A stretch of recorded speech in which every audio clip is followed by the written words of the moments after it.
Bismillahirrahmanirrahim. Assalamualaikum warahmatullahi wabarakatuh. Kembali lagi bersama Bu Kintan di pembelajaran IPA. Kali ini kita akan melanjutkan materi tentang pemisahan campuran. Jadi ada beberapa metode untuk memisahkan campuran. Nah, sebelumnya kita akan mempelajari prinsip yang biasa dilakukan dalam proses pemisahan campuran. Jadi pemisahan campuran itu bisa berdasarkan beberapa hal. Contohnya berdasarkan wujud zat, ukuran partikel, titik leleh, titik didih, sifat magnetik, kelarutan, dan sebagainya. Nah, ada beberapa metode pemisahan campuran. Yang pertama ada filtrasi atau penyaringan. Memisahkan cairan dan padatan yang tidak larut dengan menggunakan filter atau penyaring berdasarkan perbedaan ukuran partikelnya. Nah, kemudian yang metode kedua ada sublimasi. Pemisahan campuran yang dapat digunakan untuk memisahkan komponen yang dapat menyublim dari campurannya yang tidak dapat menyublim. Nah, contohnya nanti ada ya yang bisa menyublim, contohnya apa? Kapur barus. Nah, kemudian metode yang ketiga ada yang namanya sentrifugasi. Pemisahan campuran zat padat dan zat cair berdasarkan perbedaan berat jenis dengan cara memutar campuran tersebut pada suatu piringan. Nah, ini untuk sentrifugasi ada alat tersendiri ya. Nah, kemudian untuk metode yang keempat ada yang namanya kromatografi. Pemisahan campuran yang didasarkan pada perbedaan kecepatan merambat antara partikel-partikel zat yang dicampur pada suatu medium. Nah, dari asal katanya kromatografi itu diambil dari kata krom ya, atau kroma artinya warna. Nanti bisa dilihat contohnya. Kemudian ada metode yang kelima, yaitu ada distilasi atau penyulingan. Pemisahan campuran zat cair yang didasarkan pada perbedaan titik didih zat dilakukan dengan dua proses, yaitu proses penguapan dan pengembunan. Itu namanya distilasi. Nah, untuk metode yang terakhir, yang keenam, ada yang namanya metode penguapan dan kristalisasi. Nah, ini mungkin cukup familiar ya. Zat padat seperti gula dan garam yang terlalu dalam air dapat dipisahkan dari larutannya dengan cara penguapan dan terjadi kristalisasi. Nah, contohnya sudah jelas sekali seperti pembuatan garam dari air laut seperti itu. Nah, metode yang pertama adalah filtrasi tadi ya. Nah, contohnya filtrasi atau penyaringan seperti ada gambar teh. Untuk mendapatkan air teh maka perlu merendam teh dalam air panas. Nah, kemudian menggunakan saringan untuk memisahkan teh dengan air tehnya. Jadi teh yang bubuk itu ya, yang masih ada ampasnya, itu kan biasanya direndam air panas dulu. Nah, kemudian ketika mau diminum harus difiltrasi atau disaring. Contoh yang lainnya filtrasi adalah pembuatan santan kelapa. Santan kelapa dibuat dengan cara memisahkan campuran santan, air, dan ampas kelapa dengan menggunakan saringan. Nah, kemudian metode yang kedua ada sublimasi. Sublimasi adalah perubahan zat dari wujud padat menjadi gas. Zat yang dapat menyublim antara lain seperti kapur barus, iodin, kafein, dan lain-lain. Nah, ini contohnya ya. Contohnya kan ada kaki 3, kemudian ada gelas ukur ya. Di atasnya diberi es batu. Endapan kristal kapur barus hasil penguapan dari campuran kapur barus dan pasir. Nah, terlihat pada gambar ya. Nah, campuran kapur barus dan pasirnya ada di dalam gelas ukur. Itu gelas ukur yang lebar ya. Nah, kemudian metode yang ketiga ada penguapan dan kristalisasi yang sudah saya sampaikan tadi. Petani garam, mendapatkan garam dengan cara menguapkan air laut. Air laut dialirkan menuju ke tambak-tambak yang dibuat di pinggir pantai. Ketika air laut menguap, maka terbentuklah kristal garam. Nah, ini ya, petani-petani yang ada di pinggir pantai itu mengkristalkan garam dari air laut yang dialirkan ke tambak. Nah, kan garam ada banyak macamnya ya, ada garam halus, kemudian ada garam kristal, ada garam yang lain ya. Kemudian metode selanjutnya ada kromatografi. Nah, tinta hitam merupakan campuran beberapa warna ya sebenarnya. Nah, pemisahan warna hitam menjadi warna-warna penyusunnya dapat dilakukan dengan kromatografi. Dari asal katanya krom itu artinya warna. Nah, ini contohnya. Sebenarnya warna hitam itu merupakan campuran dari beberapa warna. Nah, bisa kita pisahkan itu menggunakan metode kromatografi. Metode yang selanjutnya ada distilasi. Perpindahan zat kimia dari sifat cair ke sifat uap. Perpindahan ini biasanya disebut juga penyulingan atau perpisahan bahan-bahan kimia guna untuk memurnikan zat pada titik didihnya. Contohnya, penyulingan air laut, penyulingan minyak bumi, penyulingan alkohol. Nah, untuk distilasi atau penyulingan ini biasanya kerap terjadi di kehidupan sehari-hari, yaitu pada industri seperti minyak bumi, kemudian pembuatan alkohol atau jenis alkohol yang lain seperti etanol, metanol, itu pasti dilakukan yang namanya pemisahan campuran dengan cara distilasi atau penyulingan. Nah, ini ya. Jadi harus dididihkan dulu. Harus diberikan suhu yang sangat tinggi seperti itu. Kemudian yang selanjutnya ada metode sentrifugasi. Nah, tadi ini metode pemisahan campuran yang perlu diputar ya menggunakan piringan. Nah, ini yang ada di gambar kalian. Yang bisa kalian lihat ini adalah alatnya, alat untuk sentrifugasi.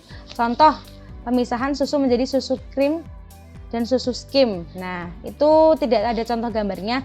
Biasa terjadi pada industri-industri ya, seperti seperti pabrik-pabrik susu seperti itu. Nah, lanjut, berdasarkan sifatnya, materi dapat dibedakan menjadi 3. Nah, kita masuk ke materi yang lain. Jadi, materi itu berdasarkan sifatnya ada 3 macam, yaitu ada asam, basa, dan garam. Mari kita simak bersama-sama. Asam, basa, dan garam. Nah, ini bisa dilihat dari gambarnya ya. Gambar yang pertama muncul adalah lemon dan jus lemon. Nah, kemudian ada gambar berupa NaOH, kemudian ada yang terakhir ada gambar garam. Nah, untuk yang pertama asam, zat yang rasanya asam ya berarti ya, atau masam. Menurut teori asam basa Arrhenius, asam adalah zat yang jika dilarutkan dalam air menghasilkan ion H+. Zat yang bersifat asam memiliki pH atau derajat keasaman itu kurang dari 7.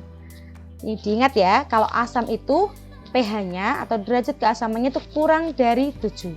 Contoh asam adalah asam klorida atau HCl, kemudian asam asetat yang sudah kalian sebutkan kemarin di pertemuan pekan lalu. Contoh senyawa asam asetat itu adalah asam cuka, CH3COOH. Kemudian ada asam sulfat H2SO4, itu H2SO4 bisa kita temui di mana? Air aki. Kemudian dan asam nitrat HNO3. Nah, contohnya asam ini ya. Ada gambar yang menggiurkan ya. Ada jus nanas, jus belimbing, jus lemon, yang terakhir ada HCl. Kemudian yang selanjutnya basa. Basa itu zat yang rasanya pahit. Nah, beda ya. Kalau asam tadi asam atau masam. Nah, kalau basa itu rasanya pahit. Menurut teori asam basa Arrhenius, basa adalah zat yang jika dilarutkan dalam air menghasilkan ion OH-. Zat yang bersifat basa memiliki pH atau derajat keasaman lebih dari 7. Kalau tadi asam kurang dari 7, nah kalau basa ini dia lebih dari 7. Contoh senyawa basa adalah natrium hidroksida atau NaOH. Tadi ya di gambar awal sudah ada. Barium hidroksida atau BaOH2, amonium hidroksida atau NH4OH. Nah, ini contohnya selain larutan yang disebutkan pada contoh, pada gambar bisa dilihat ya. Contoh larutan yang termasuk basa yang digunakan untuk membersihkan rumah tangga ya.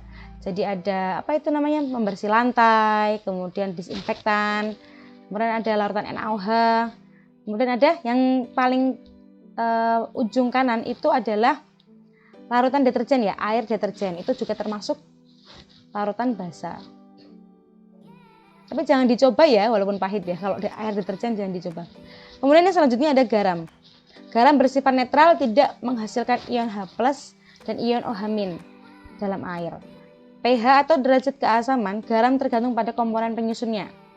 Nah, bahan-bahan rumah tangga yang bersifat netral contohnya adalah air, garam dapur, larutan gula, dan minyak goreng.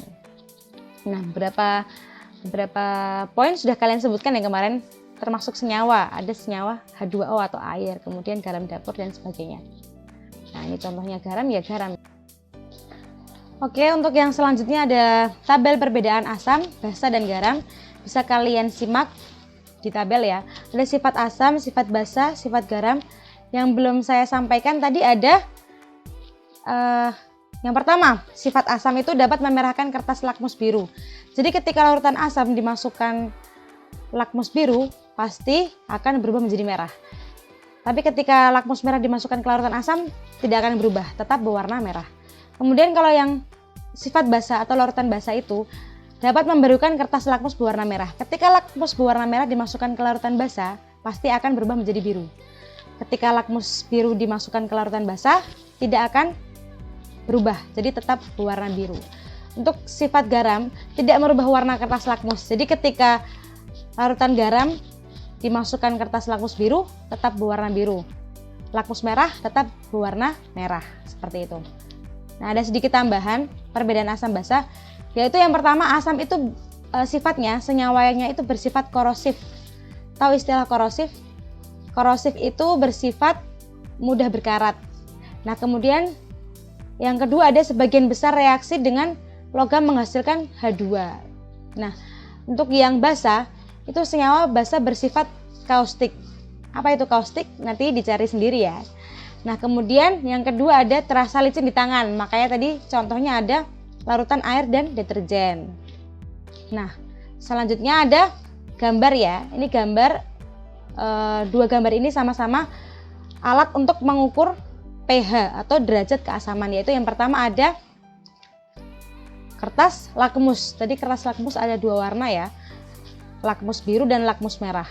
Nah, kalau lakmus biru itu ketika dimasukkan ke asam berubah menjadi merah. Pokoknya kalau larutan asam itu lakmusnya merah. Kalau merah tetap merah, kalau biru berubah menjadi merah. Kalau larutan basa dimasukkan kertas lakmus merah akan menjadi biru.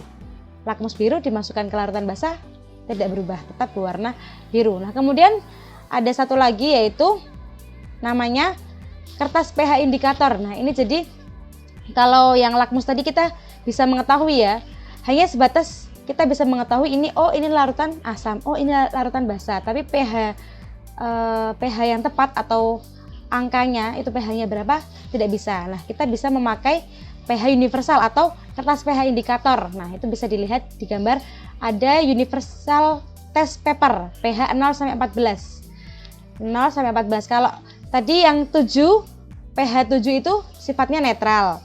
Kalau kurang dari 7 sifatnya asam. Kemudian kalau lebih dari 7 sifatnya larutannya basa.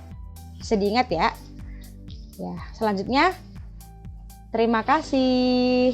Mungkin cukup sekian pembelajaran IPA pada pertemuan kali ini. Semoga bermanfaat. Semoga bermanfaat. Silahkan kalian belajar lebih lagi di rumah, bisa membuka buku atau search di Google. Semoga kalian sehat selalu. Terima kasih atas perhatiannya. Dari Bu Kintan, syukron. Wassalamualaikum warahmatullahi wabarakatuh.